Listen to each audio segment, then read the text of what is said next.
Let's go. Streaming data free on the MTN network in South Africa. This is Omnisport. T's and C's apply.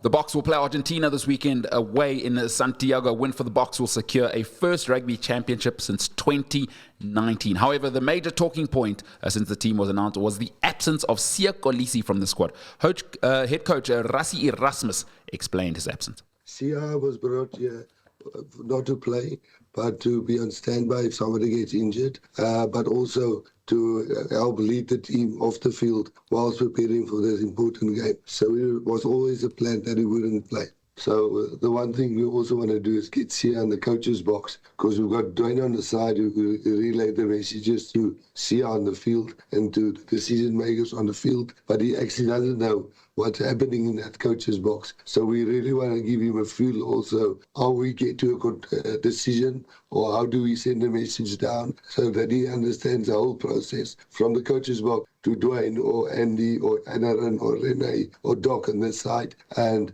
I think the moment Dwayne sat there 2 years ago, he had a new understanding of how to interpret information which they receive, and we hope to get the same of Siya this weekend.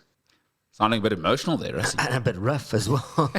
I mean, there's very good wine and there's very good meat in Argentina. So. Yeah, that's very But he true. does sound very rough. I mean, maybe he's a bit sick. No, I was watching the press conference and he did apologize for his voice. He's got the, Rassie, take some strepsils, bro. Yeah. Are we not paying the guy enough to buy some strepsils? He's got the lurgy. Yeah. The guy's got 2 World Cups in a row. Can we get him some strepsils? Rassie also addressed Sia's broken nose and when he would need the operation to reset it.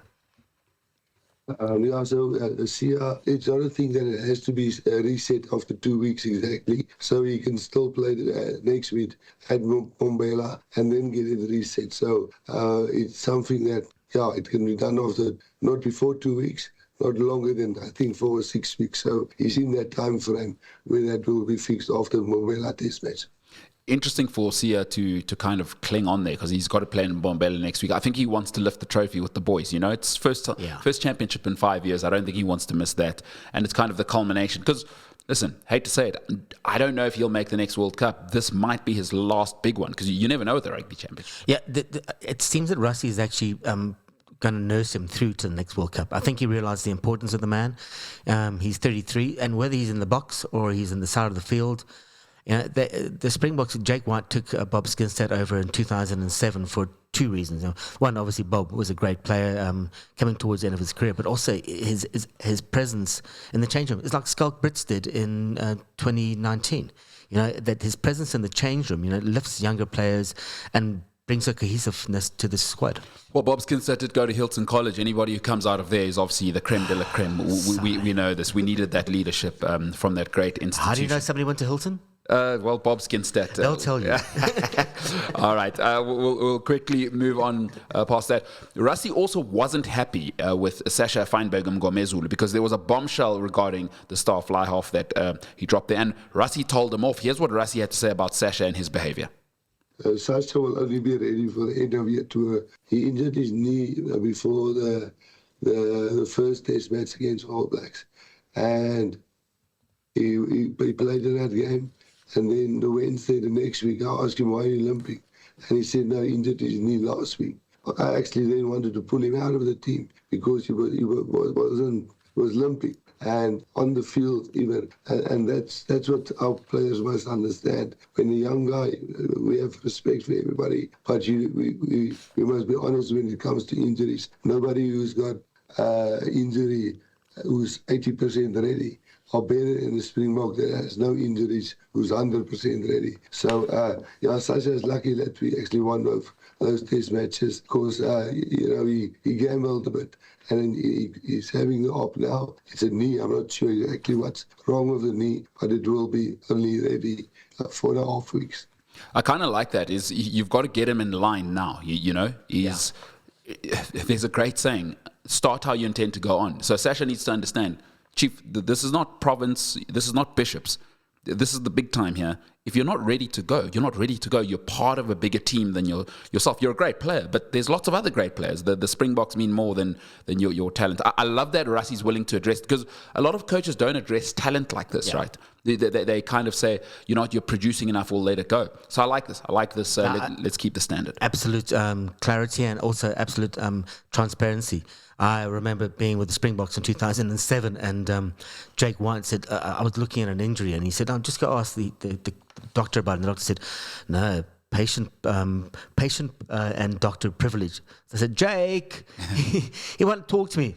Just tell him, man. Yeah. That sort of thing, yeah. So just get it out there and deal with it. With the team being on the cusp of a victory as well in the Rugby Championship to win their first Rugby Championship since 2019 in 5 years. The Bok mentor also spoke about the challenge Argentina would pose on the weekend. They got the ability of making the game really fast and open, and a lot of their players has come from the 7 system, like Sinti and those guys. Sinti, how do you say his surname? The outside centre, and a lot of them the short winger, and then you've got the tough boys in front, Montoya and the captain, and then the 6th rank and the 8th man. What's the big boy? Lavandini. So they really have a blend of big, solid pack of forwards, but speed in the backs. And the moment it gets a little bit loose, unstructured, they thrive on that. So we also want to play when it's loose and open and the opportunities on. But I think we want to keep it a little bit more structured than them. I think they like it really loose. And the moment New Zealand gave them that and Australia gave them that, they were beaten. So hopefully we don't give them that. Somebody who Rassie and the team think extremely highly of is their new captain, Salman Morat, who is extremely highly respected both at the Stormers and obviously beloved in terms of Paul. He's Paul royalty, this guy. They just love him in that region. They couldn't think more of him. Salman Morat, this is what Rassie had to say about him. For Salman, the kind of leader he is, he actually brings something very special to the party, and that's for me a real calmness.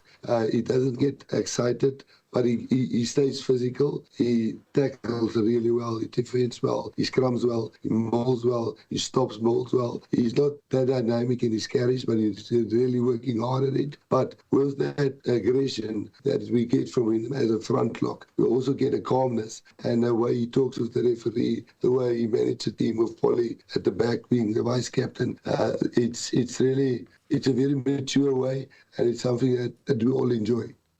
Yeah, we do enjoy it. Murat, another one of those people who are just a high character guy. You love to have a player like that. Yeah, and Rassie's been very wise in identifying him early, and naming him as his captain. It's the same as he did with Siya when he named him as captain against England. I mean, that game when we came back, I think we were 22 points down at Ellis Park or Emirates Airlines Stadium. Yeah, he's very wise into looking ahead. Looking ahead is, let's look slightly backwards. A legendary Bok fly half, Handre Pollard, addressed how this World Cup cycle will be different from the previous 2 World Cup cycles that he's been a part of. This time around, it's special because we actually have the whole 4-year cycle. Of course, last time after the World Cup, we missed out on those first couple of years. And I think that's those first 2 years are where you really build and experiment and try new things. And you can, of course, see it in our game with Tony and Jerry and the new guys coming in. So it's really exciting. Every week is a new challenge. And we take it week by week, but we know there's a bigger plan and a bigger future plan going forward. But honestly, to play with these young guys coming through these days, of course, some of the older dogs still here. So it's just a good blend. And I think it really excites us because we're in a good place, but we always want more. We always want to become better, and we're always striving to go up another level. So the excitement's certainly there. You love to hear it. If a guy like him's still excited, it's absolutely awesome. He's now a veteran, so let's hear what he thinks about being called a veteran by the media.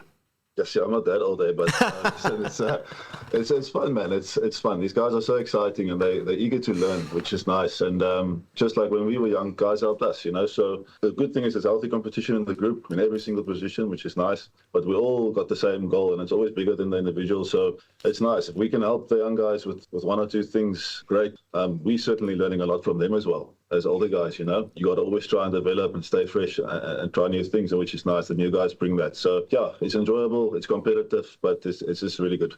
You love to hear that. You love to hear that a guy like that still excited to be a part of the team.